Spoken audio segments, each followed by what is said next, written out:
Mixing बाउलमध्ये मुरमुरे, ज्वारीच्या लाह्या, पातळ पोहे, जाड पोहे, डाळ व कच्चे शेंगदाणे, बारीक चिरून घेतलेली काकडी, डाळिंबाचे दाणे, बारीक चिरून घेतलेली हिरवी मिरची, आंब्याचं लोणचं, लिंबाचं लोणचं, फ्रेश दही, चवीप्रमाणे मीठ, बारीक चिरून घेतलेली कोथिंबीर घालून मिक्स करून घेऊ। या सर्व साहित्याचं प्रमाण आपल्या आवडीप्रमाणे कमी जास्त करू शकतो। आवडत असेल तर यामध्ये तुमच्याकडे असतील ते लोणचे तुम्ही घालू शकता आणि बारीक चिरून घेतलेली फळंसुद्धा घालू शकता।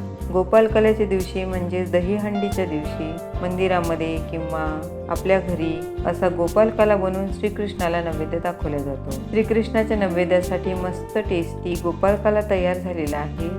अशा पद्धतीने गोपालकाला बनवून आपण ब्रेकफास्टला पण खाऊ शकतो। लाईक, शेअर आणि सबस्क्राईब करायला विसरू नका।